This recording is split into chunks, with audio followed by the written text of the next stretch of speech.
everyone. Today I've got Myles Goodwyn with us on the phone from Nova Scotia.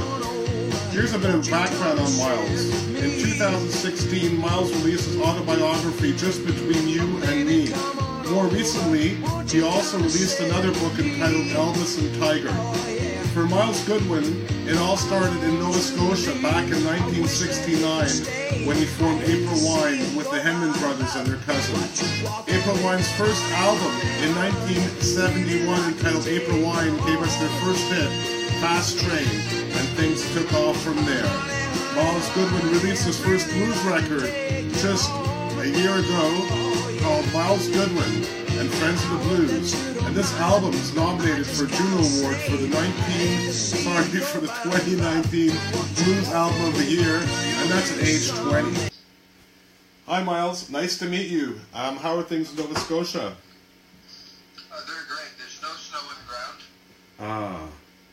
And I'm in the studio, my happy place. Uh-huh. And with some fine people, and it's absolutely a great day. What are you working on nowadays?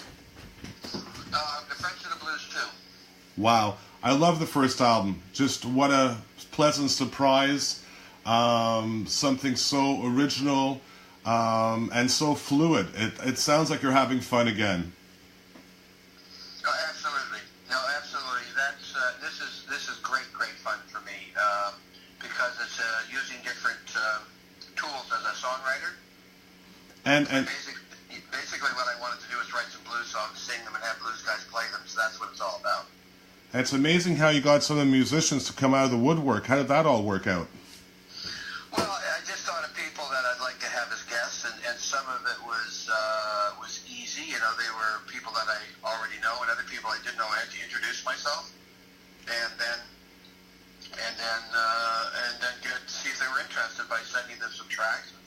In some cases, I'd have a track like "Tell Me Where I've Been, So I Won't Go There Anymore," which is a tribute to Fats Domino, and with the 16ths on the right hand and the walking bass. So the person I wanted to play on that was Kenny Blues Boss Wayne, who was from New Orleans, who's in the Boogie Woogie Hall of Fame in the U.S. Nobody could play this better, I don't think, than this man. So I got a hold of him. The musicians... He was very gracious, so he's played on that. He also played on I'll Love You Till Death Do Us Part with Frank Marino on guitar. I noticed that. How did you get Frank to come out of hiding?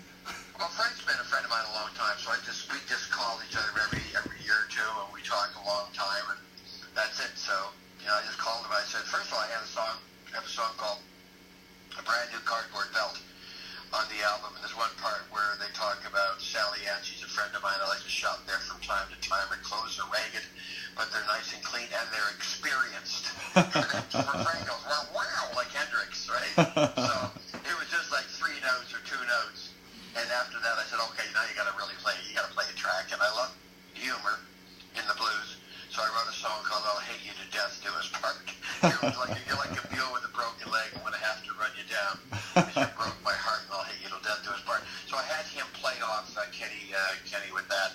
So that's cool. Sounds great. By the way, Frank Marino was my first interview at John Abbott when I was still a teenager. I'll never forget that. Nice guy. He is, yeah. Talking about the songs, how do you write such amazing songs? How do you develop songs? How do they manifest within you? And is there a process, or does it just come out of nowhere? Well, it really depends. It's nice to have some kind of intention. I'll speak about April Wine just for a moment. Like, there's certain songs that I would have to write for a tour and say, okay, I want a brand new opening song. So then I'd write something like "Anything You Want, You Got It," or even I like to rock with the digga digga digga digga digga digga digga digga digga digga digga digga. That can go on until it goes bam bam bam da da da da. I like to rock. So I write it for that roller. I said, okay, this is going to end the set. And it goes bye bye bye bye bye bye bye, and all this craziness at the end. So sometimes you think of it that way. On the blues album and others, you might sit down and say, okay, I need a ballad, and then you start soul searching for a ballad. You got a piece of paper and a blank page and a pen, and you go, okay, or a pencil, and you go, okay, what are we going to do here? And sometimes that helps to think of an idea, or sometimes you'll just be playing and you'll come up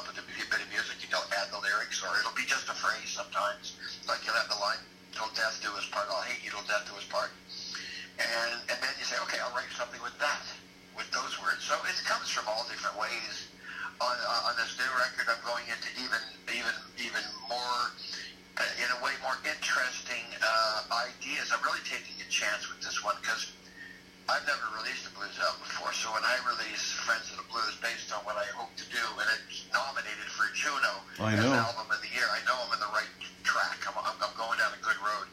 So this one is even more extreme. Like, you know, in 1955, there was a song in 1955 that I revisit as another person who would have been influenced by this song in 1955.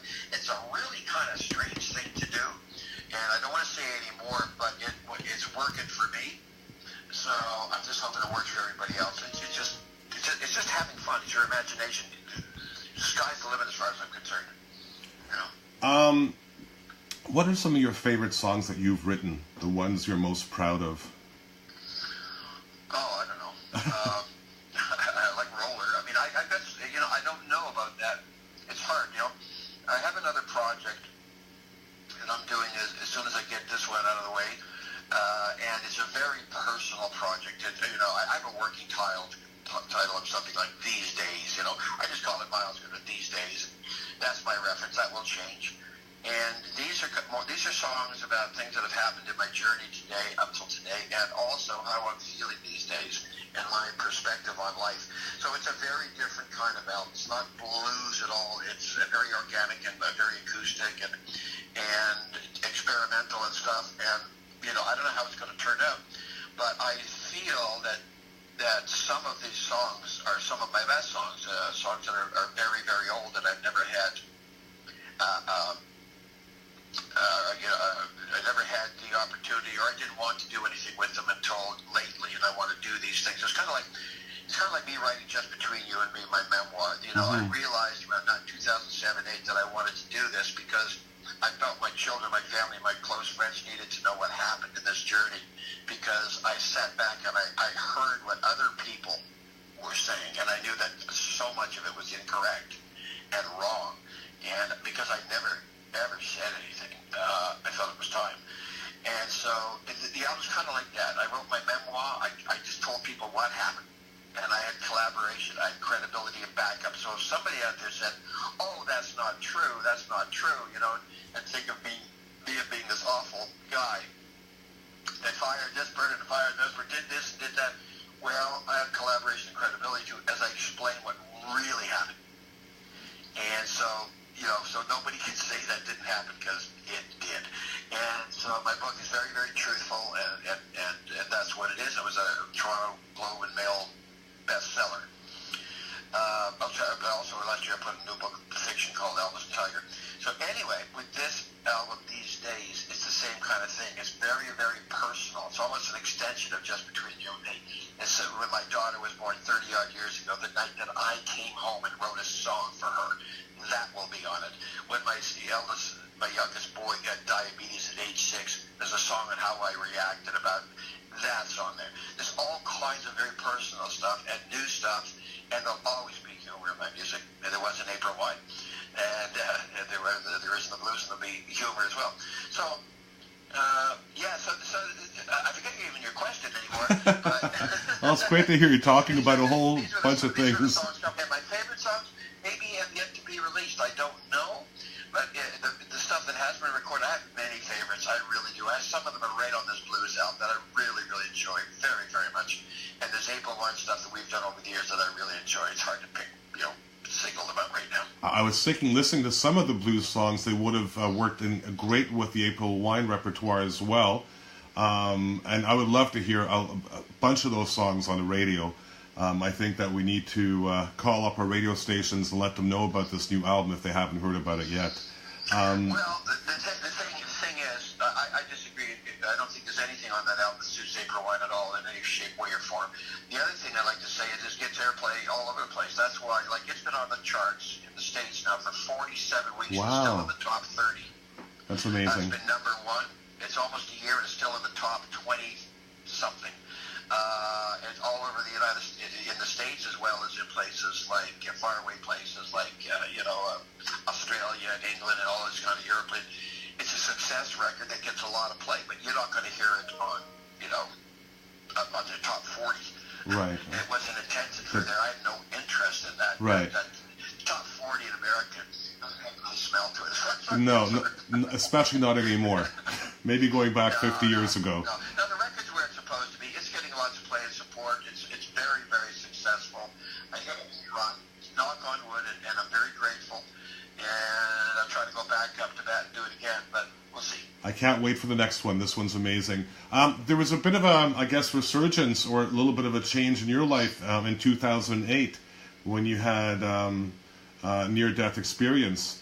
Well, that's what I was. That's what I was referring to. I said 07, 08. There was something that happened to me that made me realize that I got to get on with things. And the first on the list was my memoir because I wanted people, my family, to know where I've been and what happened. That's what I was talking about. Yeah, you got to realize your own mortality at a certain point. I'm 70 years old now, and I've got lots of energy. My health is pretty good, so I'm trying to do what I can, and I don't want to rush it. I think it's honestly, I mean this all with all my heart. It's really, to me, it's about quality at this point in my life. It's not about quantity. If I finish this Blues Friends 2, and it's the way I like it, then I can move on. Right. And the next thing I would do it until I'm completely happy with it, and the quality, in my opinion at least, is where it should be, then I can move on. I know there are some people that just like to do a lot volume, and sometimes the quality suffers for it because things do take time. But and that's my opinion anyway. So I just take my time, and when I'm really happy with it, then I move on. That's amazing. It's great to reach that point in your life. Yeah. Do you have any words of inspiration for musicians starting out? I always say the same thing. I've been saying the same thing for years. If you really want to succeed in this business, you have to have the luck, and you have to be in the right place at the right time sometimes. Sometimes you just reek with talent, and it's obvious to everybody that, like, wow, this is a special person. They have something very unique. But your average person like myself or the next guy, there's something there, and you can do well, and you can make a living at all. I always say the same thing. It's hard work. And I don't care what you do in life. You can't get around the success that comes from trying. Giving everything 100% all the time. And the reason that I have a lot of songs in my catalog in the band April Wine, and maybe not anybody else, because I always knew that a lot of time when people are sleeping or going swimming, I was writing. I was recluse. I was wrapped around a guitar with a pen and paper, and that's all I've done all my life. And I'm still the same guy today as I was in '69 when April Wine formed. And before that, I'm the same person. I write all of the time, and I love it. It's my happy place. That's amazing. So you just have to work hard, and then hopefully you get lucky. Will you be able to take this blues band? I guess there's so many different musicians that are on the album, but will you be able to put something on the road coming up? Yeah, we just played this weekend at the Summit up in Toronto, the Toronto Society Blues Society. We did a showcase up there the weekend past.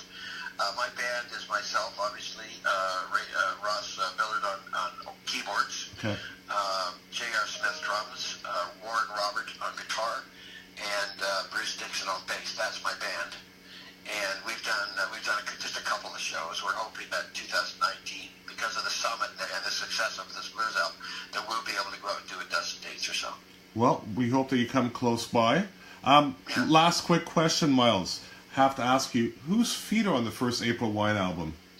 I have no idea. I mean, for years I've been joking your Aunt Mary's, but I really don't know. Somebody squashing grapes with their feet. Purple feet, they look all jaundices, or not jaundice, but they look like they could use some attention. But yeah, anyway, hey, wasn't my idea. When will you be coming back to these parts around Hudson Rigo? For what reason? Oh, I thought that you live around here part of the year. I do, but why would you ask me that? Oh, because we look forward to seeing you. I mean, it's been. I know that you would take the winters off and go to Nova Scotia, and. You saw me up there, be in the grocery store, wouldn't it? Probably. Until we have a gig up there, I spend most of my time here, but I'm back in 40. I have my home up there. Super. I don't know when I'm going to be up next. Myles, it's been amazing talking with you. Lots of success to you. I think that you'll do great with this blues album and the Junos. I'll be watching, and look forward to talking to you soon again. Okay, well, as far as the Junos go, let me say this. When I released my record and I sat back and I thought about it, I said to myself, wouldn't it be nice to get not a Juno, which would be incredible, just to be nominated, to be one of the best 4 or 5 records in the country for that year, in their opinion anyway. and I've accomplished that. So I've reached my goal around this record in terms of that, and I'm up for an award, the East Coast Music Awards too, which I'm excited about. If I win, which I can't imagine, but if it did happen, then that would be extra special. But I've done what I hoped I would be able to do with my very first album to get noticed. I have a nomination for the best blues album in 2019. I'm good. You know what, Myles? There's something magical about this album. Something I haven't heard come from you in years, and I've been a huge fan of yours for many, many years. I think that, I mean, obviously there's so many blues nuances on the album, but it could have been even album of the year in my opinion. It's an album that I've listened to with a few people, and it puts smiles on all of our faces. And thank you. I've got to thank you for putting out such a wonderful album again, and I look forward to hearing the next one. Yeah, okay, well, I'll get back to working on it then. Thanks a lot, Myles. Have a great afternoon. And you. Thank you. Bye-bye.